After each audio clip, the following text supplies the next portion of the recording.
ఆలోచనకర్త యేసుక్రీస్తు ప్రభు యొక్క నామంలో ఈ శుక్రవారం సాయంకాలం దేవుని సన్నిధికి వచ్చిన మీ అందరికీ నా హృదయపూర్వకమైన ధన్యవాదాలు తెలియజేస్తున్నాను. పిల్లరా, కొన్ని వారాలుగా మనము పరమగీతమును ధ్యానిస్తున్నాం. ఇప్పటికే కొన్ని వచనాలు మనం ధ్యానించాం. గత శుక్రవారం కూడా మరి జోషిబాబు కూడా పరమగీతం నుండి ఒక ప్రత్యేకమైన వర్తమానాన్ని తెలియజేశారు. కాబట్టి ఈరోజు కూడా మనము చెప్పబడినట్లుగా పరమగీతాన్ని మనము ధ్యానం చేద్దాం. అంతకుముందు మొదటి అధ్యాయము 7వ వచనములో ఒక 3 విషయాలు మనం తెలుసుకున్నాం. ఈరోజు మొదటి అధ్యాయము 7వ వచనంలో మరికొన్ని విషయాలు మనం తెలుసుకుందాం. దేవుని వాక్యం మన జీవితానికి చాలా విలువైనది. మనము కొన్నిసార్లు నిస్పృహలతో ఉంటాం, కొన్నిసార్లు కృంగిన పరిస్థితుల్లో ఉంటాం, కొన్నిసార్లు కన్నీరు కార్చే పరిస్థితుల్లో ఉంటాం. మన కుటుంబ పరిస్థితులు కావచ్చు, మన జీవితంలో ఎదురవుతున్న సమస్యలు కావచ్చు, కొన్నిసార్లు మనకెంతో కన్నీళ్ళు రప్పిస్తాయి. అయితే అలాంటి పరిస్థితుల్లో దేవుని వాక్యము మనకెంతో ధైర్యాన్ని కలిగిస్తుంది. హల్లెలూయా.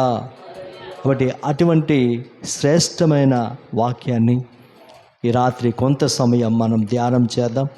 పరిశుద్ధ గ్రంథం నుండి పరమగీతం మొదటి అధ్యాయము దయచేసి 7వ వచనములో 2వ భాగాన్ని చదవాలని ప్రభు పేరట మనం చేస్తూ ఉన్నాను. నా ప్రాణ ప్రియుడా, నీ మందను నీ వెచ్చట మేపెదువో, మధ్యాహ్నమున నెచ్చట వాటి నీడకు తోలుదువో నాతో చెప్పము. ముసుగు వేసుకున్న దానినై నీ జత కండ్ల మందల యొద్ద నేనెందుకు ఉండవలెను. ప్రియులరా, దయచేసి బాగా గమనించండి. ఈ మొదటి అధ్యాయము 7వ వచనములో కొన్ని విషయాలు మనం ధ్యానం చేసాం. అదేమిటంటే, నా ప్రాణ ప్రియుడా, నీ మందను ఎచ్చట మేపెదువో అనే విషయములో ఆ వచనములో 3 విషయాలు మనం తెలుసుకున్నాం. మొదటిగా ప్రియుని ప్రేమించుట, రెండవది సంఘముతో సహవాసము, మూడవది వాక్య ధ్యానము అనే 3 విషయాలు మనము అంతకుముందు శుక్రవారం మనం నేర్చుకున్నాం.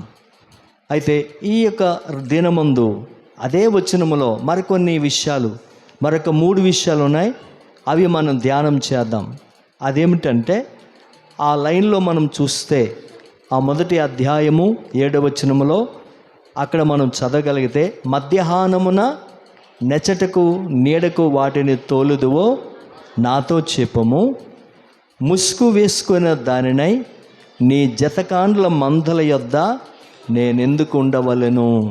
ఈ మాట అందరూ జాగ్రత్తగా మనము ధ్యానం చేద్దాం. అందరూ వాక్యం మీదే మనస్సు పెడదాం. ఎందుకంటే కొంచెం సాతాను ఏం చేస్తాడంటే, ఆయన వాక్యం వినడం ఇష్టం ఉండదు. కాబట్టి కొన్నిసార్లు పిల్లల్లోనూ, కొన్నిసార్లు సౌండ్ సిస్టంలోనూ, ఫ్యాన్లలోనూ దూరిపోతూ ఉంటాడు. ఎవరు? ఎందుకంటే గోడల్లో దూరిపోతాడు, ఫ్యాన్లలో దూరిపోతాడు, బాక్సులో దూరిపోతాడు. అలాగే కొన్నిసార్లు పిల్లల్లో కూడా దూరిపోతూ ఉంటాడు. ఏదో ఒక రకంగా వాక్యానికి ఏం చేస్తాడు? వాడు ఆటంకం కలిగిస్తాడు.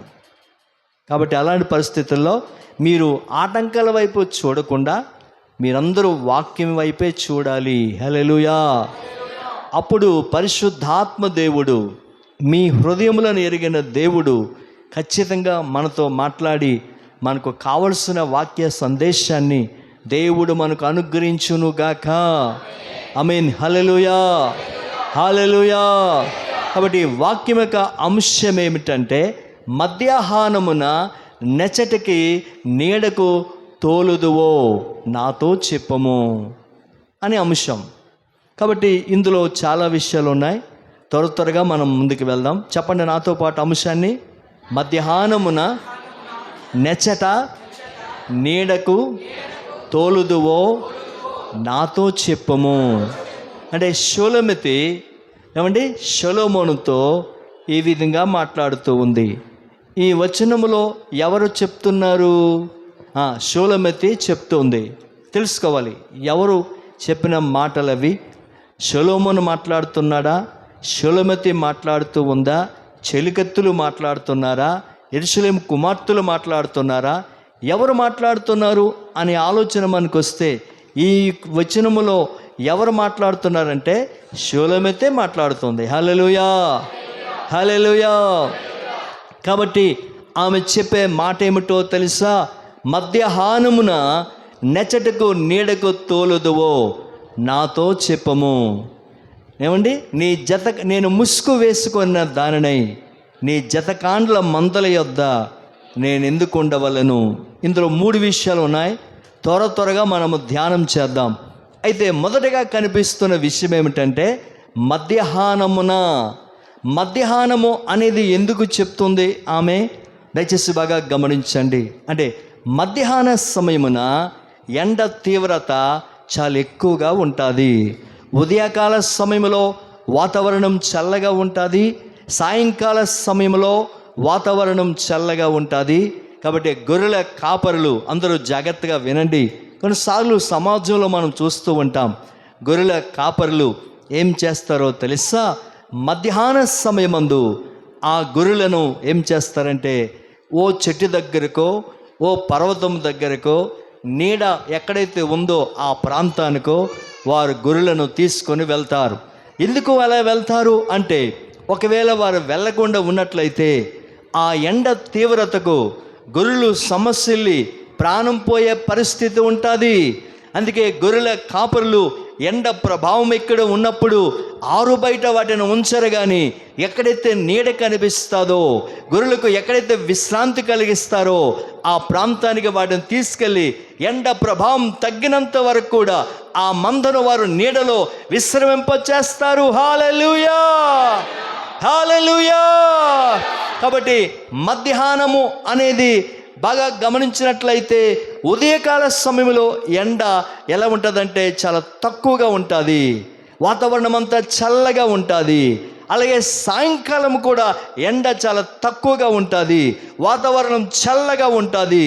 కాబట్టి ఉదయకాలం కంటే సాయంకాలం కంటే మధ్యాహ్న సమయమున ఎండ ప్రభావము ఎలా ఉంటుందంటే చాలా తీవ్రంగా ఉంటుంది. హల్లెలూయా. అందుకే మధ్యాహ్నము అనేది దేనికి పోల్చారంటే, దేనికి సాదృశ్యం అంటే మహాశ్రమల కాలము. చెప్పండి, అందరూ చెప్పాలి, ఏంటిది? మహాశ్రమల కాలము. దయచేసి బాగా గమనించండి.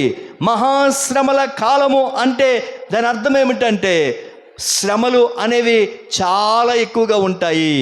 కాబట్టి అలాంటి తీవ్రత కలిగిన పరిస్థితులు ఎన్నో ఉంటాయని చెప్పి దేవుడే చెప్పాడు. ఒకసారి చూద్దాం. మత్తయి సువార్త 24వ అధ్యాయము త్వరగా చదువుకుందాం. 20 వచనం 21వ వచనం మనం చదువుకుందాం. మత్తయి సువార్త 24వ అధ్యాయము 20 వచనం 21 చదువుకుందాం. చదవమ్మా. గనుక మీరు పారిపోవుట విశ్రాంతి దినమందైనను సంభవింపకూడదని ప్రార్థించుడి. లోక ఆరంభము నుండి ఇప్పటి వరకు అలాంటి శ్రమ కలుగలేదు, ఇక ఎప్పుడూనూ కలగబోదు. దేవునికి స్తోత్రం. హల్లెలూయా. తర్వాత చెప్తాను, కూర్చో, ఇస్తానులే. 2 నిమిషాలు కూర్చోమ్మా, ఆడుకొచ్చు 2 నిమిషాలు. కాబట్టి చూడండి, కూర్చో. చూడండి, ఇక్కడ దేవుని వాక్యములో మనం చూడగలిగితే ఇక్కడ ప్రభు చెప్తున్నాడు. ఈ మత్తయి సువార్త 24వ అధ్యాయము 20 వచనాన్ని 21వ వచనాన్ని మనం జాగ్రత్తగా చదివితే అక్కడ ఏం రాయబడిందంటే అక్కడ శ్రమ కాలం అనేది మనకు కనిపిస్తుంది. మరొకసారి చదవండి 20 వచనాన్ని, 24, 20 చదవమా. అప్పుడు మహాశ్రమ కలుగును కనుక మీరు పారిపోవుట విశ్రాంతి దినమందైనను సంపంపకూడదని ప్రార్థించుడి. ప్రియులారా బాగా గమనించండి, ఏం కలుగుదట? మహాశ్రమకాలం కలుగుతుందట. మహాశ్రమకాలము అంటే అర్థం ఏంటంటే, సృష్టి ప్రారంభం నుండి ఇంతవరకు అలాంటి శ్రమలు రాలేదు, ఇక మీదట అలాంటి శ్రమలు రావు. అయితే అలాంటి భయంకరమైన శ్రమలు రాబోతున్నాయి. ఎప్పుడు అని మీరు ఆలోచన చేస్తే, సంఘము ఎత్తబడినప్పుడు. చెప్పండి, ఎప్పుడైతే సంఘము ఎత్తబడతాదో, ఇప్పుడు ఉన్నాం యేసుక్రీస్తు ప్రభుల వారు ఒకవేళ ఆయన రాకడలో పరలోకము నుండి మధ్యాకాశానికి వచ్చి వెంటనే దూత చేత బోర ఊదిస్తాడు. ఆ బోర శబ్దం ఎవరైతే వింటారో వారు వెంటనే మహిమ శరీరం ధరించుకొని మేఘాల మీద ఆసీనులై తిన్నగా మధ్యాకాశానికి ఎత్తబడతారు. ఎప్పుడైతే మధ్యాకాశానికి ఎత్తబడతామో ఇక భూమి మీద ఏం జరుగుతుందంటే మహాశ్రమల కాలము ప్రారంభమవుతుంది. అటువంటి భయంకరమైన శ్రమలు ఇంతవరకు భూమి మీద రాలేదు. అటువంటి భయంకరమైన శ్రమలు ఈ భూమి మీదకి కలగబోతున్నాయని చెప్పి దేవుడు తెలియజేస్తున్నాడు. జాలి కలిగిన దేవుడు, ప్రేమ కలిగిన దేవుడు ఆ మహాశ్రమల కాలంలో నీవు ఉండకూడదని, ఆ మహాశ్రమల కాలంలో నేను ఉండకూడదని దేవుడు అందుకే తన యొక్క ప్రేమ వాక్కును మనకు తెలియజేస్తూ ఉన్నాడు. అంటే మనం ఉండకూడదు అంటే ఏం చేయాలి? ప్రభు రాకడలో మనం అందరం ఏం కావాలి? ఎత్తబడాలి. ఎవరైతే ప్రభు రాకడలో ఎత్తబడతారో, ఎవరైతే ఎత్తబడతారో అలాంటి వారు మధ్యాకాశములో ఉంటారు.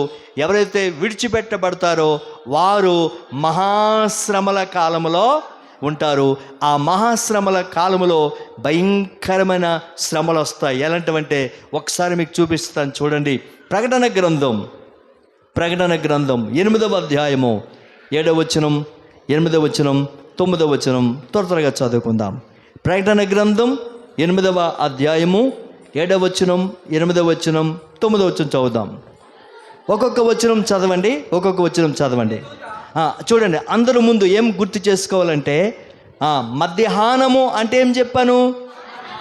మహాశ్రమల కాలము. మహాశ్రమల కాలము ఎప్పుడు వస్తుంది? సంఘం ఎత్తబడిన తర్వాత. అది సంఘము మధ్యాకాశానికి ఎత్తబడిన తర్వాత ఇక భూమి మీద ఎవరైతే విడిచిపెట్టబడతారో వారికి ఈ మహాశ్రమల కాలం అనేది సంభవిస్తుంది. ఆ మహాశ్రమల కాలములో నీవు భూమి మీద ఉండకూడదు, నేను భూమి మీద ఉండకూడదు, మనము భూమి మీద ఉండకూడదు. ఉంటే భయంకరమైన వ్యాధులు, భయంకరమైన ఇబ్బందులు, భయంకరమైన పరిస్థితులు, ప్రాణాపాయ స్థితులు మనకు కలుగుతాయి.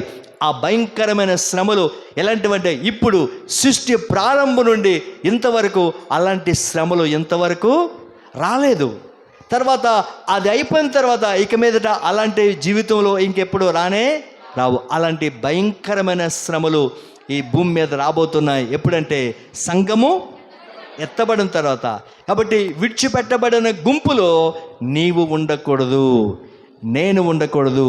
ప్రభు రాకడలో 3 గుంపులు ఎత్తబడతాయి, ప్రభు రాకడలో 3 గుంపులు విడిచిపెట్టబడతాయి. ఏమిటి 3 గుంపులు అంటే? ఒకటి, మనకంటే ముందుగా చనిపోయిన వారు మొదటగా లేపబడతారు, ఒకటి గుంపు. రెండవది, సజీవులైన మనం ఎత్తబడతాం. మూడవది, 5 సంవత్సరాల చిన్నపిల్లలు, వయస్సు కలిగిన వారు కూడా ఎత్తబడతారు. ఎన్ని గుంపులు? 3 గుంపులు. విడిచిపెట్టబడిన గుంపులు 3. ఒకటి, అన్య జనాంగం విడిచిపెట్టబడతారు. రెండవది, నామకార్థ క్రైస్తవులు విడిచిపెట్టబడతారు. మూడవది, ఇశ్రాయేలు విడిచిపెట్టబడతారు. ఎన్ని గుంపులు? 3 గుంపులు విడిచిపెట్టబడతారు, 3 గుంపులు ఎత్తబడతారు. అయితే ఎత్తబడిన గుంపులో నీవు ఉంటే మధ్యాకాశంలో క్షేమముగా ఉంటావు. మధ్యాకాశంలో పిండ్లి వింది జరుగుతుంది. అక్కడెంతో సంతోషం, అక్కడెంతో ఆనందం, అక్కడ మహానందంతో మనం ఉంటాం. అయితే భూమి మీద ఎవరైతే విడిచిపెట్టబడతారో వారు భయంకరమైన శ్రమలు అనుభవిస్తారు. ఎలాంటి శ్రమలు అంటే ఒకసారి చదవండి. ప్రకటన గ్రంథం 8వ అధ్యాయము ఒకసారి 7, 8, 9 వచనం వెంబడి వచనం చదువుకుందామా? అందరూ చూడాలి. చూడండి, ప్రకటన గ్రంథం 8వ అధ్యాయము 7వ వచనం. మొదట దూత బూర ఊదినప్పుడు మిళితమైన అగ్నియు కలుగును, భూమి మీద అందువలన భూమిలో 3వ భాగము కాలిపోయెను. చదవమా 8 వచ్చి చదవమా. చెట్లలో 3వ భాగము కాలిపోయెను. కాలిపోయెను. 2వ దూత బూర ఊదినప్పుడు అగ్ని చేత మండుచున్న సముద్రములో పడవేయబడును. అందువలన సముద్రమంతా కూడా 3వ భాగము రక్తమాయను. చూడండి, సముద్రం నీళ్ళు అన్నీ కూడా ఏమైపోతాయట? రక్తం అయిపోద్దట. సముద్రంలో నీరంతా రక్తం అయిపోద్ది. ఎప్పుడైతే నీరంతా రక్తం అయిపోతుందో, అలాగే రక్తం ఎప్పుడైతే అయిపోతుందో సముద్రం ఉండే చేపలన్నీ కూడా ఏమైపోతాయి? చనిపోతాయి. తర్వాత భూమి మీద కూడా వర్షం కురిస్తే రక్తమే వర్షం కురుస్తుంది. అటువంటి భయంకరమైన శ్రమలు రాబోతున్నాయి. ఏ శ్రమలు అవి? మహాశ్రమలు. కాబట్టి ఆ మహాశ్రమల కాలంలో మనం ఉండకూడదని దేవుడు ఎంతో ప్రాధాన్యపడుతున్నాడు. చూడండి, ఇంకా చదవండి. 11 వచ్చి చదవమా. 11, 12. 3వ దూత బోర ఊదినప్పుడు మండుచున్న ఒక పెద్ద నక్షత్రము ఆకాశము నుండి 3వ దూత చదవండి. నీటి బుగ్గల మీదను పడెను. ఆ నక్షత్రమునకు మాచపత్రి అని పేరు. అందువలన నీళ్ళలో 3వ భాగము మాచపత్రి అంటే చేదు అయిపోయాయి. నీళ్ళన్నీ చేదైపోతాయట. కాబట్టి ఎప్పుడైతే చేదైపోతాయో నీళ్ళు ఎలా మనం త్రాగగలం? చేదు నీళ్ళు మనం త్రాగుతామా? చేదు నీళ్ళు మనం త్రాగలేం. అటువంటి భయంకరమైన పరిస్థితులు రాబోతున్నాయి. ప్రియులు, ఇంకా చాలా ఉన్నాయి. చూడండి, 9వ అధ్యాయము ప్రకటన గ్రంథం మనం 2వ వచనం 3వ వచనం చదువుదాం. అంటే ఆ 7 ఏళ్ల శ్రమ కాలంలో జరుగుతున్న భూమి మీద జరగబోతున్న ఆ శ్రమలు ఎలాంటివని చెప్పి అక్కడ చెప్తున్నాడు. చదవండి, 9వ అధ్యాయం 2వ వచనం. అగాధము తెరవగా పెద్ద కొలుములో నుండి లేచు పొగ వంటి పొగ ఆ అగాధములో నుండి వచ్చి అగాధములోని పొగ చేత సూర్యుని వాయుమండలమునకును చీకటి కమ్మెను. పెద్ద అగాధం నుండి ఆ చీకటి రాగానే ఆ పొగ అంతా కూడా సూర్యుని మండలం మీద కమ్ముకున్నప్పుడు సూర్యుడు నలుపైపోతాడు. ఏమంటే వాయుమండలం అంటే గాలంతా కూడా బ్లాక్ అయిపోద్ది. మొత్తం అంతా చీకటి కమ్ముతుంది. మనిషి ఎక్కడికి వెళ్ళాలో తడువులు ఆడుతాడు. ఏమీ కనిపించదు. ఏమీ కనబడడానికి, వెళ్ళడానికి, ఉండడానికి భయంకరమైన చీకటి. ఆ చీకటిలో మనుషులు తడువులాడుతాడు కానీ వెలుగు కనబడదు. భయంకరమైన పరిస్థితి. చదవం ఇంకా. ఆ పొగలో నుండి మిడతలు భూమి మీదకి వచ్చెను. భూమిలో ఉండు త్రాళ్లకు బలమున్నట్లు వాటికి బలము ఇయ్యబడెను. చూడండి, ఆ పొగలో నుండి మిడతలు వస్తాయట. ఆ మిడతలకు కుట్టినప్పుడు తేలు ఎలాగైతే కొడితే బాధ పెడతాదో ఆ తేలు యొక్క విషము లోపలికి వెళ్ళినప్పుడు మనం ఎంత బాధ అనుభవిస్తామో ఆ రీతిగా ఆ మిడతలు ఉదయం నుండి రాత్రి వరకు కుడుతూనే ఉంటాయట. కుడుతూ ఉంటే భయంకరమైన బాధ. ఆ బాధను బట్టి చావాలంటే చావు రాదు.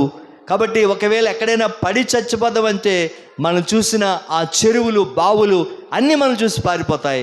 ఓ భయంకరమైన వేదన, భయంకరమైన శిక్ష, ఇటువంటి భయంకరమైన పరిస్థితులు ఉన్నాయి. కాబట్టి నిజంగా ప్రేమ కలిగిన దేవుడు, నిజంగా జాలి కలిగిన దేవుడు అటువంటి భయంకరమైన శ్రమకాలంలో నీవు ఉండకూడదని, అటువంటి భయంకరమైన శ్రమకాలంలో నేను ఉండకూడదని, అందుకే దేవుడు ముందుగా ఈ వర్తమానాన్ని తెలియజేస్తూ ఉన్నాడు. మధ్యాహ్నము అనేది మహాశ్రమల కాలము. ఆ మహాశ్రమల కాలం ఏమిటంటే సృష్టి ప్రారంభం నుండి ఇంతవరకు అలాంటి భయంకరమైన పరిస్థితులు ఇంతవరకు సంభవించలేదు. కాబట్టి ఆ 7 ఏళ్ల కాలంలో అయిపోయిన తర్వాత ఇంకా అలాంటివి భూమి మీదకి రానే రావు. కాబట్టి అలాంటి భయంకరమైన మహాశ్రమల కాలంలో నీవు ఉండకూడదని, నేను ఉండకూడదని, మనము ఉండకూడదని, అందుకే దేవుడు వీటిని హెచ్చరిక చేస్తూ ఉన్నాడు. హల్లెలూయా. చెప్పాలి ఏం చేస్తున్నాడు దేవుడు? హెచ్చరిక చేస్తూ ఉన్నాడు. చూడండి, ప్రయాణం వెళ్ళేటప్పుడు ఎక్కడైనా మలుపు ఉంటే, ఎక్కడైనా ప్రమాదం ఉంటే హెచ్చరిక బోర్డులు తెలియజేస్తారు. ఇదిగో నీ వెళ్తున్న ప్రయాణంలో ప్రమాదం ఉంది, జాగ్రత్త అని హెచ్చరిక తెలియజేస్తారు.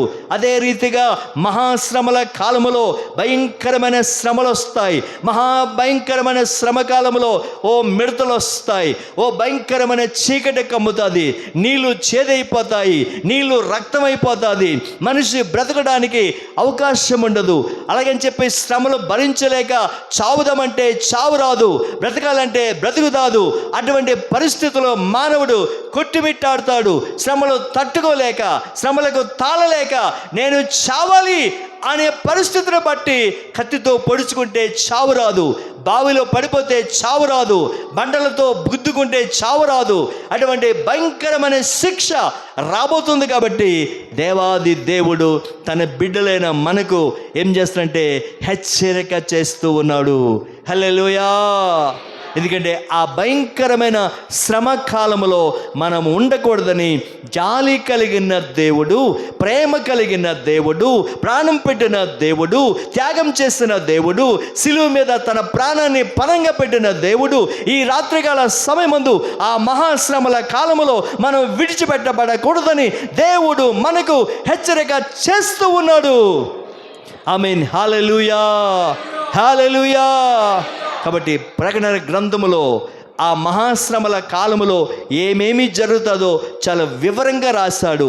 8వ అధ్యాయము అంతా మనం చదవగలిగితే, 9వ అధ్యాయము అంతా మనం చదవగలిగితే ఆ భయంకరమైన శ్రమలు ఎలాంటివి ఉన్నాయో అని చెప్పి చాలా వివరంగా దేవుడు రాసి పెట్టాడు. ఎందుకు రాసి పెట్టాడంటే ఆ మహాశ్రమల కాలములో మనము చెప్పాలి మనము ఉండకూడదని, మనము ఉండకూడదని. ఈ మహాశ్రమలు ఎప్పుడు ప్రారంభమవుతాయి? సంఘం ఎత్తబడిన తర్వాత చెప్పనా, సంఘము ఎత్తబడిన తర్వాత ఈ భూమి మీద ఈ శ్రమలు, వేదనలు ప్రారంభమవుతాయి. కాబట్టి అందుకే మనము ఏం కావాలంటే సంఘము ఎత్తబడినప్పుడు సంఘముతో పాటు మనము కూడా ఏమవ్వాలి? ఎత్తబడాలి. అలా ఎత్తబడితే ఈ మహాశ్రమల కాలములో ఇటువంటి కష్టాలు ఏవి మనం చూడం, ఈ బాధలు మనం చూడం, ఈ మిడతలు మనం కొట్టవు, ఈ భయంకరమైన రక్తపు నీళ్లు మనం త్రాగం, ఈ భయంకరమైన దుస్థితి మనం అనుభవించం. కాబట్టి ఇవన్నీ అనుభవించకుండా ఉండాలంటే ప్రభువా నీ రాకడలో ఎత్తబడే భాగ్యాన్ని నాకివ్వు ప్రభు అని చెప్పి ప్రార్థనాపూర్వకంగా ఆయన రాకడ కొరకు మనం ఏమవ్వాలంటే సిద్ధపాటు కలిగి ఉండాలి. హల్లెలూయా. చెప్పాలి ఏం చెప్పాలి? సిద్ధపాటు కలిగి ఉండాలి. దేవుని నామానికి మహిమ కలుగునుగాక, దేవుని నామానికి స్తుతి కలుగునుగాక. కాబట్టి షోలమతి అంటుంది, నా ప్రాణప్రియుడా మధ్యాహ్న సమయమున నీ గొర్రెలను ఎచ్చటికి తోలదువో నాతో కూడా చెప్పము. ఎందుకంటే మధ్యాహ్నం అనేది ఓ భయంకరమైన ఎండాకాలము. ఆ ఎండాకాల సమయంలో గొర్రెలు ఆరుబయట ఉంటే ఆ ఎండకు సమస్యల్ని ప్రాణం పోయే పరిస్థితి ఉంటుంది. ఓ కాపరి, నా ప్రాణప్రియుడా, ఆ మందను దయచేసి ఎండ ప్రభావాన్ని తగలనివ్వకు, ఆరు బయటను ఉంచకు. ఎండ తీవ్రత ఉన్నప్పుడు ఆ గొర్రెల మందను ఎక్కడకో నీడకు నువ్వు తీసుకువెళ్ళు, ఏ చెట్టు నీడకో తీసుకువెళ్ళు, ఏ కొండ నీడకో తీసుకువెళ్ళు. ఎక్కడైతే గొర్రెలకు విశ్రాంతి కలుగుతాదో ఆ ప్రాంతానికి గొర్రెలను నడిపించు అని చెప్పి ఈ షోలమతి ఆ ప్రాణప్రియుడైన కాబట్టి సొలొమోనుకి చెప్పినట్లుగా దేవుని వాక్యములో చూస్తూ ఉన్నాం. హల్లెలూయా. హల్లెలూయా. దేవుని నామానికి మహిమ కలుగునుగాక. కాబట్టి ప్రియులరా, ఈ మంచి సమయమందు ఒకవేళ ఆ గొర్రెలు ఎండ ప్రభావానికి బయట ఉంటే ఏమవుతాయి? సొమ్మసిల్లి ప్రాణం పోయి చచ్చిపోయే పరిస్థితి ఉంటుంది. కాబట్టి అవి క్షేమముగా ఉండాలంటే, అవి ఆరోగ్యంగా ఉండాలంటే, ఎండ బారిన పడకుండా ఉండాలంటే, ఎండ తీవ్రత ఉండేటప్పుడు వాటిని ఎక్కడికి తీసుకువెళ్ళాలి? నీడకు తీసుకువెళ్ళాలి. హల్లెలూయా. కాబట్టి దయచేసి బాగా గమనించండి. కాబట్టి అదే రీతిగా మనము కూడా, నీడ అంటే మధ్యాకాశము అని దాని అర్థం. మధ్యాకాశములో విశ్రాంతి ఉంది, మధ్యాకాశములో పెండ్లి విందు ఉంది, మధ్యాకాశంలో శ్రమలు లేవు, మధ్యాకాశంలో ఆనందం ఉంది, మధ్యాకాశంలో సంతోషం ఉంది. అక్కడికి మనం వెళ్ళాలంటే ఇప్పుడు మనం సిద్ధపాటు కలిగి మనము ఉండాలి. దేవునికి స్తోత్రం. హల్లెలూయా, హల్లెలూయా, హల్లెలూయా. అందుకే ప్రియులారా, దేవుని వాక్యములో చాలా విషయాలు ఉన్నాయి. త్వరగా మనం చదువుకుందాం. చూడండి ఒకసారి మొదటి తెస్సలోనిక పత్రిక 4వ అధ్యాయము 17వ వచనాన్ని మనం చదువుకుందాం ఒకసారి త్వరగా. మొదటి తెస్సలోనిక పత్రిక 4వ అధ్యాయము 17వ వచనాన్ని మనం చదువుకుందాం. ఆ మీదట సజీవులమై నిలిచి ఉండే మనము వారితో కూడా ఏకముగా ప్రభును ఎదుర్కొనటానికి ఆకాశ మండలమునకు మేఘముల మీద కొనుపోబడుదుము. కాగా మనము సదాకాలము ప్రభువుతో కూడా ఉందము. ప్రియులరా, ఈ మొదటి తెస్సలోనిక పత్రిక 4వ అధ్యాయము 17వ వచనం మనం చూస్తే ఇక్కడ వాక్యం అంటుంది, ఆ మీదట సజీవులైన మనము ప్రభు రాకడలో ఎత్తబడి ఆయనతో కూడా మనం మధ్యాకాశములో ఉండి ఆ పిండ్లి విందులో ఆయనతో పాటు సహవాసం చేసి సంతోషంగా అక్కడ ఉండాలంటే, ఇక్కడ మనం ఏం కావాలంటే ప్రభు రాకడలో ఎత్తబడే వారిగా మనము ఉండాలి. దేవుని స్తోత్రం. హల్లెలూయా. అంటే ఈ విధమైన కార్యాలు అన్నీ జరగాలంటే మొట్టమొదటిగా మనం ఏం తెలుసుకున్నామంటే ప్రభు రాకడ కొరకు సిద్ధపడుట అని దాని అర్థం. మొట్టమొదటిగా ఏంటండి? ప్రభు రాకడ కొరకు సిద్ధపడుట. చెప్పండి చెప్పండి, అందరూ చెప్పాలి. ఏంటిది? ప్రభు రాకడ కొరకు సిద్ధపడుట. కాబట్టి చూడండి, ప్రభువు ఈ హెచ్చరికలు అన్నీ మనకు చూపించాడు. ఈ భయంకరమైన పరిస్థితులు రాబోతున్నాయి కాబట్టి అటువంటి పరిస్థితుల్లో మనం ఉండకుండా ఉండాలంటే మనము ప్రభు రాకడ కొరకు ఎలా ఉండాలి? సిద్ధపడి ఉండాలి. సిద్ధపడి ఉండాలంటే చూడండి, ప్రతి శుక్రవారం ఈ విధంగా ప్రార్థనకి రావాలి, ప్రతి ఆదివారం ఆరాధనకి రావాలి, మాసాంతర కూడికి రావాలి. ఎప్పుడెప్పుడైతే మనము ప్రార్థనలను, నియమకాలాన్ని ఎప్పుడైతే ప్రార్థన మనం ఏర్పాటు చేసుకున్నామో అలాంటి సమయంలో మనం వచ్చి దేవునితో కూడా సావాసం చేస్తే, సంఘముతో మనం సావాసం చేస్తే, ఈ విధమైన ఆత్మ సంబంధమైన కార్యాలు చేస్తే మనము ప్రభు రాకడ కొరకు ఎలా ఉన్నట్లుగా? సిద్ధపడి ఉన్నట్లుగా. ప్రభు రాకడ కొరకు సిద్ధపడి ఉంటే ప్రభు ఎప్పుడైనా రాని మనం వెంటనే రాగానే ఆ బూర శబ్దం మనకి వినబడగానే ఎత్తబడి తిన్నగా మధ్యాకాశానికి మనము వెళ్తాం. హల్లెలూయా. కాబట్టి అక్కడికి మనం వెళ్ళాలంటే ముందు ఇక్కడే ఉన్నప్పుడు ఏం కావాలి? చెప్పాలి ఏం కావాలి? సిద్ధపడి ఉండాలి. కాబట్టి ప్రభు చెప్తున్నాడు, మనకు ఒక హెచ్చరిక చేస్తున్నాడు. ఏమిటి హెచ్చరిక అంటే మనము మహాశ్రమల కాలంలో మనము భూమి మీద ఉండకూడదు. మహాశ్రమల కాలంలో భూమి మీద ఉండకూడదు. ఇంకా ఆ ప్రకటనలో చదివితే నిజంగా ఇంత భయంకరమైన శ్రమలు వస్తాయా, ఇంత భయంకరమైన పరిస్థితులు వస్తాయా? ఎందుకంటే మన కళ్ళతో మనం చూస్తాం. ఏమండి, ఏది? కరోనా. చెప్పండి, ఏం చూసాం మనం? కరోనా. నిజంగా అటువంటి భయంకరమైన వ్యాధి నా చిన్నతనం నుంచి ఎప్పుడు నేను చూడలేదు. వీళ్ళు ఏదైనా ఏమండి రోగం వస్తే దానికి మనం మెడిసిన్ తీసుకోవచ్చు, ఏదైనా మందు, ఏదైనా రోగం వస్తే దానికి మనం కొంచెం అది మనకి రాకుండా మన భద్రత కలిగించుకోవచ్చు. కానీ కరోనా అనేది చాలా భయంకరమైన. దేవుని స్తోత్రం. హల్లెలూయా, హల్లెలూయా. అలాగే కరోనా కాలంలో ఒక భార్య భర్త మీద కేసు పెట్టిందట. ఏమండి, నేను ఉరేసుకోబోతుంటే మా ఆయన నన్ను కాపాడలేదండి అని కేసు పెట్టిందట. ఏమని?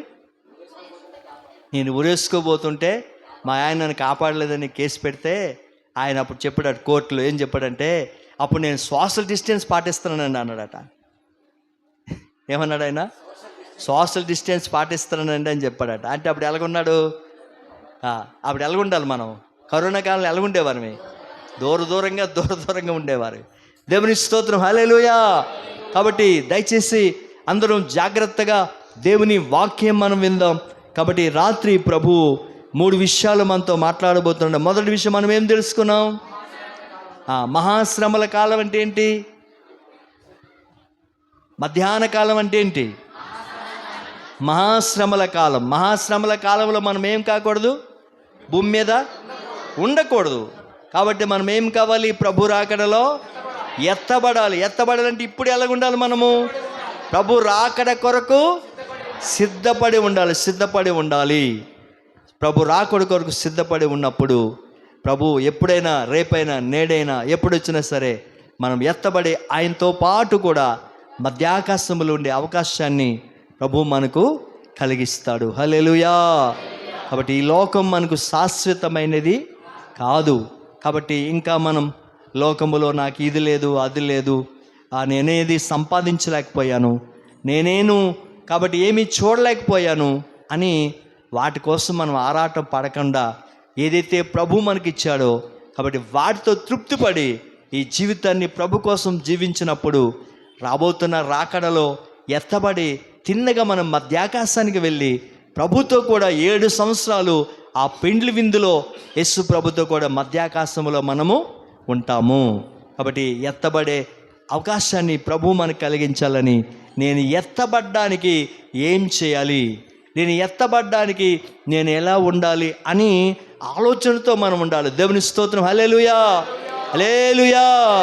కాబట్టి ప్రభు చెప్తున్నాడు, 2 మంచం మీద పండుకొని ఉండగా ఒకరు ఎత్తబడతారు, ఒకరు విడిచిపెట్టబడతారు. 2 మంచం మీద అంటే వారు భార్యాభర్తలు కావచ్చు, లేకపోతే అన్న తమ్ముడు కావచ్చు, లేకపోతే అక్క చెల్లి కావచ్చు, లేకపోతే ఏమండి బాగా గమనించండి, తల్లి కూతురు కావచ్చు. ఎవరైనా 2 మంచం మీద ఉండేటప్పుడు ప్రభు రాకడ వచ్చినప్పుడు ఒకరు ఎత్తబడతారు, ఒకరు విడిచిపెట్టబడతారు. ఎవరు ఎత్తబడతారు అంటే ఎవరైతే ప్రభు రాకడ సిద్ధంగా ఉంది, నేను కూడా వెళ్ళిపోవాలి, ఇది నాకు శాశ్వతం కాదు, ఈ లోకము నాకు శాశ్వతం కాదు, కాబట్టి నేను ఎక్కడి నుండి వచ్చానంటే దేవుని వద్ద నుండి వచ్చాను. అందుకే మనం చెప్తుంటాం ప్రసంగిలో, మన్ననిది తిరిగి వెనుకుట వలె మన్నైపోవును, ఆత్మ తాను దయచేసిన దేవుని వద్దకు కొనిపోవును. అంటే నా శరీరం ఇది ఎక్కడి నుండి వచ్చింది? నా శరీరం మట్టిలో నుండి వచ్చింది. తిరిగి నా ప్రాణం పోయిన తర్వాత నా శరీరం ఎక్కడికి వెళ్తుంది? తిరిగి ఇది మట్టిలోకి వెళ్ళిపోద్ది. ఈ మట్టిలోకి వెళ్ళిన శరీరం కోసం ఎన్ని షోకులు చేస్తామో, ఎన్నిసార్లు పౌడర్లు రాస్తామో, ఎన్నిసార్లు ఫేస్ క్రీములు రాస్తామో, ఎన్నిసార్లు సోపులు వేస్తూ ఏమండి ఈ ముఖానికి ఎన్నెన్నో జిగిని పనులు చేస్తారట కొంతమంది. మెరుపులు కొంతమంది మెరిపిస్తారట. కాబట్టి మీరు కాదులండి, మీరు ఆట మెరుపులు కాదు. కాబట్టి మెరుపులు మెరిపించే వాళ్ళు ఉన్నారు కొంతమంది. కాబట్టి ఈ శరీరము ఎక్కడికి వెళ్తుంది? చెప్పాలి అంటాం మనం, మట్టిలోకి వెళ్తుందండి. దీనికి ఎందుకు ఇంత సోకులు, దీనికి ఎందుకు ఇంత సొగసులు అనగా అనుకుంటాం. కానీ ఈ శరీరానికే సోకులు చేస్తాం, ఈ శరీరానికే సొగసు అల్లుకుంటాం. కాబట్టి మట్టిలోకి వెళ్ళిపోయిన శరీరం కోసం మనము అన్ని అంగామాలు, అన్ని ఆర్భాటాలు చేసే ప్రసక్తి లేదు. దేవుని స్తోత్రం, హల్లెలూయా, హల్లెలూయా, హల్లెలూయా. కాబట్టి ఈ రాత్రికాల సమయమందు దేవుని సన్నిధిలో ఉండే మనమందరం కూడా, కాబట్టి మొట్టమొదటిగా ప్రభు మనకు నేర్పించిన విషయం ఏమిటంటే ప్రభు రాకడ కొరకు సిద్ధపడుట. అందరూ చెప్పాలి, ప్రభు రాకడ కొరకు. చూడు, కొంతమంది నోరు తెరుస్తారేమో, అసలు నోరు తెరవరు, అసలు ఏమండి కొంతమంది పెవికిక్కు పెదాలకి అంటించుకున్నట్టు కొంతమంది అసలు నోరు తెరవనే. ఒక ఆయన చాలా తొందరపాటు ఎక్కువట. అలాగే ఆయన ఏమో చర్చికి తొందరగా వెళ్ళిపోదు రా అనేసరికి ఆవిడికి లిఫ్ట్కి పెట్టుకుని అలవాటట. ఆవిడ తొందరలో లిఫ్ట్కి బదులు పెవికికి పెట్టిందట. ఆవిడ పెవికికి పెట్టేసరికి ఈ 2 పెదవులు ఇలా గట్టిగా అతికిపోయాయి. రా అంటే అంటుందట. ఏం మాట్లాడమంటూ అంటుందట. ఆవిడ ఏంట్రా బాబు ఇలాగంట చెప్పి చూసేసరికి 2 పెదవులు ఇలాగా అంటే పోయి మళ్ళీ ఏమండి హాస్పిటల్ తీసుకెళ్ళి ఆపరేషన్ చేశారట. అప్పటి నుండి లిప్టిక్ పెట్టుకోవడం మానేసిందట ఆవిడే. ఏంటండి లిప్టిక్ పెట్టుకోవడం మానేసిందట. దేవుని స్తోత్రం, హల్లెలూయా. కొంతమందికి దేవుడు అందమైన పెదవులు ఇస్తాడు. ఆ అందమైన పెదవులకి ఎర్రగా కనిపించాలని వాటికి ఏవేవో రాసి ఆ పెదవులు పాడు చేసుకుంటారు. కొంతమందికి అందమైన ముఖాన్ని ఇస్తాడు. ఆ ముఖానికి ఎన్నెన్నో ఫేస్ క్రీమ్లు రాసి ఏం చేస్తారంటే ఆ ముఖాన్ని చివరికి పాడు చేసుకుంటారు. దేవునికి స్తోత్రం, హల్లెలూయా, హల్లెలూయా. కాబట్టి దేవుడు న్యాచురల్గా మనకిచ్చిన అందం చాలు, న్యాచురల్గా. అందుకే సౌందర్యం, అందం మోసకరం, సౌందర్యం వ్యర్థం అంటే తెలుసా? అంటే మనం అలంకరించుకోవడానికి, మనం అందంగా కనిపించడానికి ఏమండి కొంతమంది చేసుకునే డెకరేషన్, దాన్ని సౌందర్యం అంటారు. కొంతమంది న్యాచురల్గా ఉంటారు. న్యాచురల్ అంటే వారు అంతగా అలంకరించుకోరు, అంతగా వారు తాము అలంకరించుకోకుండా దేవుడు ఏ అందం అయితే ఇచ్చాడో ఆ అందంతోనే వారు జీవిస్తారు. కానీ కొంతమంది అయితే అందం కోసం కొన్ని వేల రూపాయలు ఖర్చు పెడతారు. దేనికోసం? నేను అందంగా కనిపించాలి, నేను నడిచి వెళ్తూ అందరూ చూడాలి, కాబట్టి నేను అందంగా కనిపించాలి, కాబట్టి చాలా వేల రూపాయలు కొంతమంది అందం కోసమే ఖర్చు పెడుతుంటారు. దేవుని స్తోత్రం, హల్లెలూయా. కాబట్టి మన అందాన్ని మనుషులు కాదు కానీ ఎవరు చూడాలి? యేసయ్య చూడాలి. హల్లెలూయా. యేసయ్య నచ్చే అందం ఉంటే చాలు, యేసయ్య మెచ్చుకునే అందం ఉంటే చాలు, యేసయ్య ఇష్టపడి మనల్ని పరలోకం తీసుకెళ్తే అదే చాలు. అంతకు మించింది మనకేమీ అక్కర లేదు ప్రియులరా. కాబట్టి మంచి రాత్రికాల సమయమందు ఈ పరమగీతం 1వ అధ్యాయము 7వ వచనం ప్రకారంగా మనం చూస్తే, మొట్టమొదటిగా మనం చూస్తే ప్రభు రాకడ కొరకు మనం ఏం కావాలి? సిద్ధపడ. ఈ మొదటి మాట మర్చిపోద్దండి. ఏం కావాలి? మనం ప్రభు రాకడ కొరకు మనము సిద్ధపడాలి అని మనం తెలుసుకున్నాం. రెండవది ఆమె అంటుంది, నేను ముసుగు వేసుకున్న దానినై నీ జతకాండ్ల మందల యొద్ద నేను ఎందుకు ఉండవలను అని చెప్పింది. కాబట్టి రెండవది మనం చూస్తే ముసుగు అనేది మనకు కనిపిస్తుంది. బైబిల్లో చాలా ముసుగులు ఉన్నాయి. అయితే అందులో ప్రత్యేకమైన ముసుగులు ఏమండి 3 రకాలైన ముసుగులు ఉన్నాయి. చెప్పండి, 3 రకాలైన ముసుగులు ఉన్నాయి. అందరూ జాగ్రత్తగా చెప్తాను చూడండి. 3 రకాలైన ముసుగులు ఉన్నాయి. అందులో మొట్టమొదటి ఏమిటంటే వేసుకున్న ముసుగు. చెప్పండి. రెండవది మనం చూస్తే తీసివేసిన ముసుగు. మూడవది నిలిచి ఉన్న ముసుగు. చెప్పండి. 1 వేసుకున్న ముసుగు, 2 తీసివేసిన ముసుగు, 3 నిలిచి ఉన్న ముసుగు. దేవుని స్తోత్రం, హల్లెలూయా. కాబట్టి 1 వేసుకున్న ముసుగు ఏమిటో మనం చూద్దాం. ఆదికాండం 24వ అధ్యాయము 65వ వచనాన్ని తొందరగా చదువుకుందాం. ఆదికాండం 24వ అధ్యాయము 65వ వచనం చదువుకుందాం. ఆ మనలను ఎదుర్కోవడానికి పొలములో నడుచుచున్న ఆ మనుష్యుడు ఎవరని ఆమె గనుక ఆమె ముసుగు వేసుకొనెను. ప్రియులారా, అందరూ జాగ్రత్తగా వినండి. ఈ ఆదికాండం 24వ అధ్యాయము 65వ వచనం మనం చూస్తే బాగా ఆలోచన చేయండి. ఇప్పుడు ఎలియాజరు రెబెకాను తీసుకొని వస్తున్న సమయంలో పొలములోకి రాగానే అక్కడ ఏమండి ఇస్సాకు కనిపిస్తున్నాడు. వెంటనే ఆ యొక్క రెబెకా అడుగుతుంది, ఆ పొలములో కనిపిస్తున్న ఆ వ్యక్తి ఎవరండి అని ఎలియాజరుని అడుగుతూ ఉంటే ఎలియాజరు అంటున్నాడు, అతడే నా యజమానుడు, లేక నా యజమాను కుమారుడు, అతనే పెండ్లి కుమారుడు, అతనే వరుడు అని చెప్పి ఎలియాజరు చెప్పినప్పుడు ఎప్పుడైతే ఇస్సాకు అని ఆమె విన్నదో వెంటనే ఒంటె దిగి ఆమె ఏం చేస్తాను? ముసుగు వేసుకున్నది. హల్లెలూయా. ఈ ముసుగు ఏమిటంటే విధేయత. చెప్పండి, ఈ ముసుగు ఏమిటండి? విధేయత. అంటే చూడండి, ఆమె ఎక్కడుంది? ఒంటి మీద ఉంది. దిగకపోతే ఎవరైనా అడుగుతారా ఎందుకు దిగలేదని? కానీ ఎప్పుడైతే ఇస్సాకు అనే మాట విన్నదో, నేను అతన్ని గౌరవించాలి, అతనికి నేను విధేయత చూపించాలి, నేను అతనికి లోపడాలి, నేను అతని దగ్గర తగ్గించుకోవాలని చెప్పి వెంటనే ఆమె ఒంటి దిగి ఏం చేసిందంటే ముసుగు వేసుకుంది. ఈ ముసుగు ఏం చూపిస్తుందంటే విధేయత. చెప్పండి, విధేయత. కాబట్టి విధేయత అనేది దేవుని మాటకు వెంటనే విధేయత అనేది మనకు చాలా అవసరం పిల్లారా. ఈరోజు ప్రభు కూడా నేను చూస్తున్నాడు. ఏమని చూస్తున్నాడో తెలుసా? నా మాట వినగానే నా మాటకు విధేయత చూపిస్తున్నారా? నా మాట గైకుంటున్నారా? నా మాట ప్రకారంగా వారు జీవించగలుగుతున్నారా? నా మాటకు వారు విధేయత కలిగి ఉన్నారా అని దేవుడు ఆకాశం నుండి మనందరినీ కూడా ఏం చేస్తాడంటే పరిశీలన చేస్తూ ఉన్నాడు. కాబట్టి రాత్రికాల సమయమందు అందరూ జాగ్రత్తగా వినండి. కాబట్టి విధేయత అనేది చాలా ప్రాముఖ్యమైనది. ఒకసారి చూద్దాం. ఆదికాండం 12వ అధ్యాయము ప్రారంభ వచనాన్ని మనం చదివితే అక్కడ చూడండి, విధేయత అనేది మనం నేర్చుకోవచ్చు. త్వరగా చదువుకుందాం. 12:1 చదువుకుందామా? చదవండి.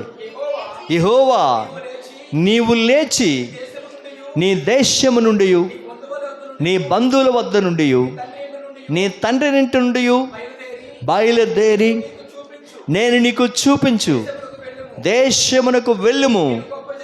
నిన్ను గొప్ప జనముగా చేసి నిన్ను ఆశీర్వదించి నీ నామమును గొప్ప చేదును. హల్లెలూయా, హల్లెలూయా. కాబట్టి దయచేసి ఈ మాట అందరూ జాగ్రత్తగా విందాం. ఈ ఆదికాండం 12వ అధ్యాయము ప్రారంభ వచనాన్ని మనం చూస్తే దేవుడు ఆకాశము నుండి అబ్రహాముతో మాట్లాడుతున్నాడు. అబ్రహాంతో మాట్లాడినప్పుడు దేవుడు చెప్తున్నాడు, అబ్రహామా, నీ దేశం నుండి, నీ కుటుంబము నుండి, నీ తండ్రి ఇంటి వారిని అందరిని విడిచిపెట్టి నేను చూపించు దేశమునకు నువ్వు వెళ్ళాలి అని చెప్పినప్పుడు అబ్రహాము ఏమనాలంటే, ప్రభువా, కల్దీయ దేశంలో ఉన్నాను, ఇక్కడ నాకు భూములు ఉన్నాయి, ఇక్కడ నాకు ఇల్లు ఉన్నాయి, ఇక్కడ నాకు కుటుంబం ఉంది, రక్త సంబంధికులు ఉన్నారు, నా బంధువులు ఉన్నారు, నా వారు ఉన్నారు, వీళ్ళందరినీ విడిచిపెట్టి నేను ఎలా వెళ్ళిపోతాను ప్రభువా? నేను బయట దేశం వెళ్తే నాకు జనబలం ఎలాగుంటుంది నాయన, ధనబలం ఎలాగుంటుంది నాయన, రేపొద్దున ఎవరైనా నా మీదకి శత్రువులు వస్తే నాతో పాటు యుద్ధం చేయడానికి నాకు సంబంధించిన వారు ఎవరున్నారు తండ్రి అని మారు మాట చెప్పకుండా, అలాంటివేవీ చెప్పకుండా, ప్రభువా నువ్వు చెప్పావా తండ్రి, నువ్వు ఎక్కడికి వెళ్ళమంటే అక్కడికి వెళ్తానని చెప్పి అబ్రహాము వెంటనే నీ మాటకు లోబడతానని చెప్పి ఏం చేశాడంటే అబ్రహాము విధేయత కలిగి ఆ కల్దీయ దేశం నుండి కనాను దేశానికి వెళ్ళిపోయాడు. హల్లెలూయా, హల్లెలూయా. కాబట్టి అబ్రహాము దేవునికి మారు మాట చెప్పలేదు. కాబట్టి ఒకవేళ కనాను దేశం వెళ్తే అక్కడ హోటల్ ఉంటాయో ఉండవో, కనాను దేశం వెళ్తే అక్కడ బస్సులు ఆటోలు ఉంటాయో ఉండవో, ఏమండి అక్కడ వెళ్తే సరైన సదుపాయం ఉంటుందో ఉండదో అని అబ్రహాము దేవుణ్ణి ఎదురు ప్రశ్న ఏమీ కూడా వేయలేదు. హల్లెలూయా. దేవుడు చెప్పాడు నేను అక్కడికి వెళ్ళాలి, దేవుడు చెప్పాడు నేను అక్కడ ఉండాలి, దేవుడు చెప్పాడు నేను అక్కడ వెళ్ళి తీరాలి అని దేవుని మాటకు అబ్రహాము ఏం చేశాడు? విధేయత చూపించాడు. హల్లెలూయా. అందుకే బైబిల్ అంటుంది అబ్రహాము అన్ని విషయములో కూడా ఆశీర్వదింపబడెను. అబ్రహాము అన్ని విషయాల్లో కూడా ఆశీర్వదింపబడ్డాడు. అన్ని అంటే పశువులు ఆశీర్వాదం, పాడిల్లో ఆశీర్వాదం, పనివారిలో ఆశీర్వాదం, ఇంటిలో ఆశీర్వాదం, పొలములో ఆశీర్వాదం, దేశములో ఆశీర్వాదం, తనకున్నవన్నిటిలో కూడా అబ్రహాం ఏమయ్యాడట? ఆశీర్వదించబడి వెండి కలిగిన వాడుగా, బంగారం కలిగిన వాడుగా, వస్త్రాలు కలిగిన వాడుగా, సంపద కలిగిన వాడుగా, ఏమంటే పశువులు కలిగిన వాడుగా, అబ్రహాం అంత ఆస్తి ఆ ప్రపంచంలో అక్కడ ఉన్నవారు ఎవరికీ లేదట. ఆ భూమి ఆయన ఆస్తిని భరించలేకపోయిందట. బాబోయ్, దేవునికి మొరపెట్టిందట భూమి. ఏమని? అబ్బాబోయ్, ఈ అబ్రహాం ఆస్తిని నేను భరించలేకపోతానని దేవునికి మొరపెట్టిందట. ఎవరు? భూమి. ఎవరు మొరపెట్టింది? దేవునికి. అబ్రహాం యొక్క ఆస్తిని భరించలేక, అంటే అంత గొప్ప ఆస్తిని దేవుడు అతన్ని ఆశీర్వదించాడు. హల్లెలూయా. అంత గొప్ప ఆశీర్వాదం, అంత గొప్ప ఆస్తి రావడానికి కారణం ఏంటంటే అబ్రహాము దేవునికి విధేయత చూపించాడు. దేవుని నామానికి మహిమ కలుగును గాక. ఇప్పుడు చెప్తున్న మాటలు ఎవరి మాటలు అవి? దేవుని నా సొంత మాటలు కాదు, ఇవి దేవుని మాటలు. ఈ మాటలకి ఎవరైతే దేవుని మాటలుగా నేను వినాలి, దేవుని మాటలకు విధేయత చూపించాలి, దేవుడు చెప్పినట్లుగా నేను జీవించాలి, దేవుడు చెప్పినట్లుగా నేను చేయాలి అనుకొని మనం అలా ప్రవర్తిస్తే, మనం అలా జీవించగలిగితే అబ్రహాముకు వచ్చిన ఆశీర్వాదం దేవుడు మనకు కూడా ఆశీర్వాదాన్ని కలిగిస్తాడు. మీన్ హల్లెలూయా. మన దేవుడు పక్షపాతి కాదు. మన దేవుడు ఒకరిని ఒకలాగా వ్యత్యాసంగా చూసేవాడు కాదు. దేవుడు తన బిడ్డలను అందరినీ కూడా సమానంగా చూసేవాడు. హల్లెలూయా. కాబట్టి ఈ రాత్రికాల సమయమందు దేవుని బిడ్డలారా, రెండవది మనం ఏం నేర్చుకున్నాం? ముసుగు ద్వారా మనం ఏం నేర్చుకున్నాం? విధేయత. మొదటిగా మనం ఏం నేర్చుకున్నాం? ప్రభు రాకడ కొరకు సిద్ధపడుట అని నేర్చుకున్నాం, మొదటిది. రెండవది విధేయత నేర్చుకున్నాం. మూడవది త్వరగా మనం నేర్చుకుందాం, త్వరగా మనం చదువుకుందాం. ఆమె అంటుంది, నీ జతకాండ్ల మందల యొద్ద నేనెందుకు ఉండవలెను? జత అంటే ఇద్దరు అని దాని అర్థం. ఇద్దరు కలిసి పని చేయాలన్నా, ఇద్దరు కలిసి ప్రయాణం చేయాలన్నా, ఇద్దరు కలిసి ఉండాలన్నా ముందు వారిలో ఐక్యత ఉండాలి. చెప్పండి. కాబట్టి మూడవది దేవుడు మనకు నేర్పించిన పాఠం ఏమిటంటే ఐక్యత. అందుకే ఎఫెసీ పత్రిక 4వ అధ్యాయము ప్రారంభ వచనాన్ని త్వరగా మనం చదువుకుందామా? త్వరగా ఎఫెసీ పత్రిక 4వ అధ్యాయము ప్రారంభ వచ్చి చదువుమా. కాబట్టి సమాధానమనే బంధము చేత ఆత్మ కలిగించు ఐక్యమును కాపాడుకొనుట యందు శ్రద్ధ కలిగిన వారై ప్రేమతో ఒకరినొకడు సహించుచు మీరు పిలువబడిన పిలుపునకు తగినట్లుగా దీర్ఘశాంతముతో కూడిన సంపూర్ణ వినయముతోనూ సాత్వికముతోనూ ప్రభువును బట్టి ఖైదీనైన నేను మిమ్మలను బ్రతిమాలుచున్నాను. ప్రియులరా, ఈ ఎఫెసీ పత్రిక 4వ అధ్యాయము 1-2 వచనాలు చదివితే ఇక్కడ పౌలు చెప్తున్నాడు. కాబట్టి ఆత్మ కలిగించు ఐక్యతను మనము కాపాడుకోవాలి. కాబట్టి ఎందుకంటే ఐక్యతను పాడు చేయడానికి కొన్నిసార్లు సాతాను ఏం చేస్తాడంటే చాలా గలిబిలి చేస్తాడు. చూడండి, ఐక్యతగా ఉంటే సాతాను ఏమీ చేయలేడు. ఎప్పుడైతే ఐక్యత లేకుండా అయిపోతుందో అక్కడే సాతాను గలిబిలి చేసి జీవితాలు చాలామందికి నాశనం కలిగిస్తూ ఉంటాడు. కాబట్టి ముఖ్యంగా మూడవది మన సంఘానికి లేక మనకు ఏమి కావాలంటే ఐక్యత కావాలి. ఈ ఐక్యత అనేది ఎవరు కలిగించారంటే, ఐక్యత అనేది ఆత్మ కలిగించు ఐక్యతను. ఆత్మ అంటే పరిశుద్ధాత్మ మనకు ఐక్యతను కలిగించాడు. ఆ ఐక్యతను మనం ఏం చేయాలంటే కాపాడుకోవాలి. కాబట్టి పాడు చేసేది సాతాను, కాపాడుకున్నట్లుగా చేసేది పరిశుద్ధాత్మ దేవుడు. అంటే నువ్వు కాపాడుకుంటే పరిశుద్ధాత్మకు నువ్వు అవకాశం ఇచ్చావు, పరిశుద్ధాత్మను నువ్వు అనుసరిస్తున్నావు అని అర్థం. పాడు చేసుకుంటే ఎవరికి అవకాశం ఇచ్చావు? సాతానికి అవకాశం ఇచ్చావని అర్థం. కాబట్టి ఈ మంచి రాత్రికాల సమయమందు దేవుని సన్నిధానంలో మూడవది పరమగీతము ద్వారా మనం నేర్చుకోవాల్సిన మూడవ విషయం ఏమిటంటే ఐక్యత. సంఘానికి ఐక్యత అనేది చాలా ముఖ్యం ప్రియులరా. ఎందుకంటే సైతాను ముందు దెబ్బ కొట్టేది ఎక్కడంటే ఐక్యత దగ్గరే దెబ్బ కొడతాడు. అది సైతాను పని అని చెప్పి మనము ఆలోచన చేయాలి.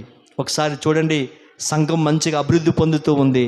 అది చూడండి, సంఖ్యాకాండం 16వ అధ్యాయము 1వ వచనం, 2వ వచనం, 3వ వచనం త్వరగా చదువుకుందాం. సంఖ్యాకాండం 16వ అధ్యాయము 1వ వచనం, 2వ వచనం త్వరగా చదువుకుందాం.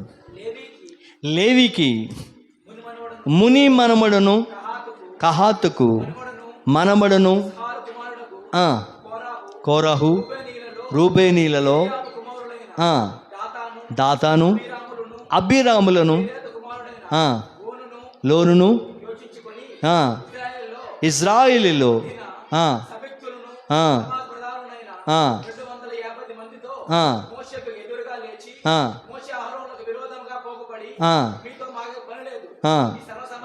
ఈ సర్వ సమాజములోని ప్రతి వాడును పరిశుద్ధుడే. హల్లెలూయా.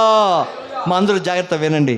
చూడండి, ఈ సంఖ్యాకాండము 16వ అధ్యాయము 1వ వచనం, 2వ వచనం, ఈ వచనాలన్నీ మనం చూస్తే అక్కడ ఇశ్రాయేలు సంఘం కనిపిస్తుంది. చెప్పండి, అందరూ మాట్లాడు. ఎవరు? ఇశ్రాయేలు సంఘం. ఇశ్రాయేలు సంఘము 20 లక్షల మంది. ఆ 20 లక్షల మంది కూడా ఎంతో ఐక్యంగా ఉన్నారు, ఎంతో ఐక్యత, కలిసి జీవిస్తున్నారు. వారు ప్రయాణం చేసిన ఐక్యత, వారు అక్కడ నివాసం ఉన్న ఐక్యత, వారు ప్రత్యక్ష గుడానికి వెళ్ళిన ఐక్యత, ఏం చేసినా సరే ఐక్యంగా ఉండేవారు. ఉన్నట్టుండి వారి మధ్యలోనికి సాతాను దూరిపోయాడు. ఎవరు? ఎందుకు? వాళ్ళు ఉన్న ఐక్యతను ఏం చేయాలి? పాడు చేయాలి. ఎంతమంది ఉన్నారు వాళ్ళు? 20 లక్షల మంది. చెప్పండి, ఎంతమంది? ఇశ్రాయేల్ సంఘం ఎంతమంది? 20 లక్షల మంది. 20 లక్షల మందికి యాజకుడు అహరోను, నాయకుడు మోషే, ప్రవక్తని మిరియాము, ఈ ముగ్గురు చేత 20 లక్షల మంది కూడా నడిపించబడుతున్నారు. అందరూ జాగ్రత్తగా వినండి. 20 లక్షల మంది ఒకే మాట.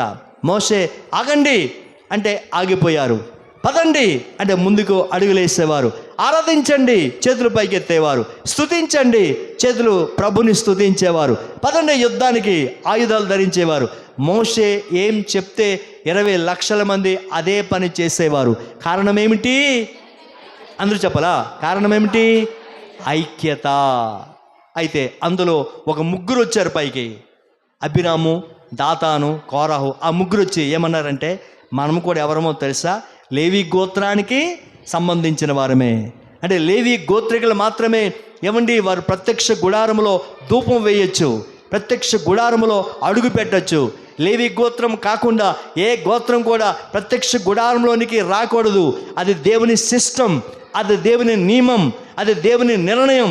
కాబట్టి ఇక్కడ వీళ్ళు ముగ్గురు అంటున్నారు, మనము కూడా లేవి గోత్రానికి సంబంధించిన వారమే.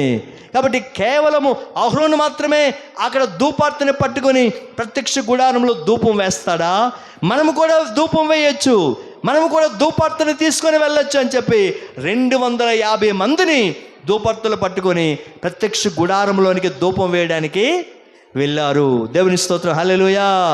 కానీ చూడండి, అంటే అంతవరకు పరిశుద్ధాత్మ దేవుడు వారి మధ్యలో పనిచేశాడు కాబట్టి అందరిలో కూడా ఏముంది? ఎంతమంది? చెప్పండి చెప్పండి. 20 లక్షల మంది. కాబట్టి వారు 20 లక్షల మంది ఒకే మాట మీద ఉన్నారు. కాబట్టి ఇదిగో బలిపీఠం కడదాం, బలిపీఠం కట్టేసేవారు. ఇక్కడ బలి అర్పిద్దాం, బలి అర్పించేసేవారు. ఇక్కడ ప్రత్యక్ష కూడా నిర్మాణం చేసేవారు. ఇదిగో వీళ్ళందరికీ మనం భోజనం పెడదాం, భోజనం పెట్టేసేవారు. ఇదిగో వీళ్ళందరికీ మనము నీళ్ళు ఇద్దాం, నీళ్ళు ఇచ్చేసేవారు. అంటే అందరిలో ఏముంది? ఐక్యత ఉండి 20 లక్షల మందిలో ఐక్యత ఉంది కాబట్టి వారు ఏ మాట సెలవిస్తే చాలు ఆ పని నిమిషాల్లో జరిగిపోతుండేది. కారణం చెప్పాలి, నీ కారణం ఐక్యత ఉండి ఏ పని జరిగినా ఆ పనిలో పరిశుద్ధాత్మ సహాయం కూడా ఉంటుంది. దేవుని స్తోత్రం, హల్లెలూయా.